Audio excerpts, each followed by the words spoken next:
Welcome to our YouTube channel where we explore the fascinating world of plants. Today we have an extraordinary plant to showcase, the Ginseng ficus. Join us as we dive into its rich history, unique characteristics, growing conditions, companion planting, and use of this captivating plant. The Ginseng ficus, scientifically known as Ficus microcarpa, is an exquisite plant that originated in Southeast Asia. Its name ginseng is derived from the plant's bulbous, gnarled root, which resembles the shape of the famous medicinal root.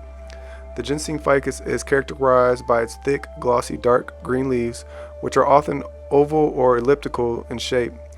These leaves add a touch of elegance and beauty to any indoor space, making it a popular choice among plant enthusiasts. Growing the ginseng ficus requires attention to specific conditions. It thrives in bright, indirect light, but can tolerate lower light levels.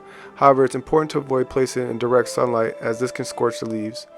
Maintaining a consistent temperature between 65 and 75 degrees is ideal for growth. When it comes to watering ginseng ficus, it prefers slightly moist soil. Allow the top inch of the soil to dry out between waterings to prevent overwatering. It's always a good practice to check the moisture level by inserting your finger into the soil.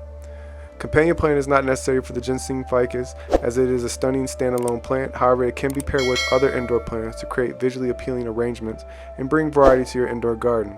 The ginseng ficus has various uses and benefits. Besides being a beautiful decorative plant, it is known for its air purifying qualities, helping to improve indoor air quality by filtering out harmful pollutants. Additionally, some people believe that the ginseng-shaped root brings good luck and positive energy to surroundings. And there you have it, the captivating ginseng ficus with its glossy leaves and unique ginseng-shaped root. Thank you for joining us today, and be sure to subscribe to our channel for more intriguing plant profiles and gardening tips. We'll see you in the next video.